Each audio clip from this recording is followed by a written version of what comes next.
Friends ఇప్పుడే అందరి వార్త ఫోన్పే, గూగుల్ పే, పేటిఎం పైన కొత్త రూల్స్ అనమాట. ఇక ఛార్జీలే అంటూ లేటెస్ట్ అప్డేట్ అయితే రావడం జరిగిందనమాట. ఇంతకంటే ఎక్కువ అంటే మనము చేసినట్లయితే సో ఆ వివరాలు ఏంటనేది కూడా వీడియోలో తెలుసుకుందాం. చివరి వరకు చూడండి, అర్థమవుతుంది. మొదటిసారి ఛానల్ వస్తే తప్పకుండా సబ్స్క్రైబ్ చేసుకొని చూస్తున్నారు కదా, లైక్ చేయడం మర్చిపోతున్నా, వెళ్ళి లైక్ చేయండి.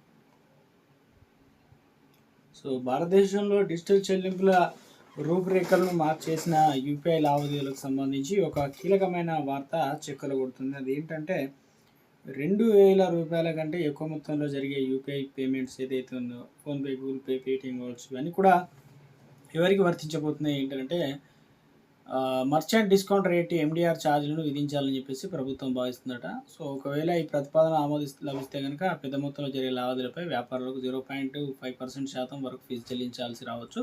సో ఇవన్నీ కూడా వచ్చే నెలలో దీనిపైన ఒక స్పష్టత వచ్చే అవకాశాలు అయితే ఉంది. చిన్న వ్యాపారులకు కూడా ఇందులో వచ్చేసి ఈ కొత్త ప్రతిపాదన వల్ల చిన్న దుకాణదారులకు ఎలాంటి నష్టం పడుతుంది. ఏడాదికి 1.5 కోట్ల లోపు టర్నోవర్ ఉండే చిన్న వ్యాపారస్తులకు ఈ ఛార్జీల నుండి మినహాయింపు ఇవ్వనున్నారు. అంటే కేవలం పెద్ద వ్యాపార సంస్థలు మాత్రమే అదనపు భారాన్ని భరించాల్సి అయితే ఉంటుంది. ఏమిటి ఎన్డీఆర్ అంటే ఏంటంటే సాధారణంగా డిజిటల్ పేమెంట్ స్వీకరించినందుకు గాను వ్యాపారులు, బ్యాంకులు లేదా పేమెంట్ యాప్ సంస్థలు చెల్లించే రుసుమునే ఎన్డీఆర్ అంటారనమాట. నెట్వర్క్ నిర్వహణ, సాఫ్ట్వేర్ అప్డేట్స్, లావాదేవీలకు ప్రాసెసింగ్ ఖర్చుల కోసం ఈ మొత్తాన్ని కూడా వాడుకుంటారు. ప్రస్తుతానికి ఈ భారం నేరుగా కస్టమర్పై పడకపోయినా వ్యాపారులు తమ వస్తువుల ధరలను కొద్దిగా పెంచే ప్రమాదం ఉంది అనమాట.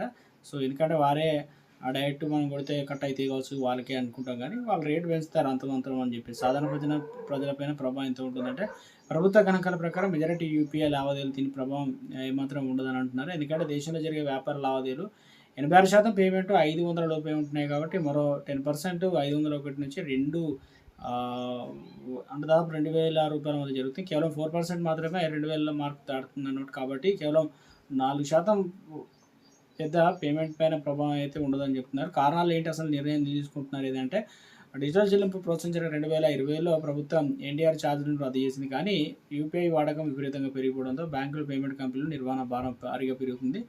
ప్రభుత్వం ఇస్తున్న రాయితీలు కూడా ఈ ఖర్చులకు సరిపోవడం లేదని బ్యాంకులు అయితే చెప్తున్నాయి. కాబట్టి నేపథ్యంలో వ్యవస్థను సజావుగా నడపడానికి నిర్ణయం తీసుకోబోతున్నారు తెలుస్తుంది. ప్రస్తుతం ఇది ప్రతిపాదన దశలో అయితే ఉంది. దీనికి సంబంధించి త్వరలోనే అధికారికంగా ప్రకటన అయితే వెలువడబోతుంది అనమాట.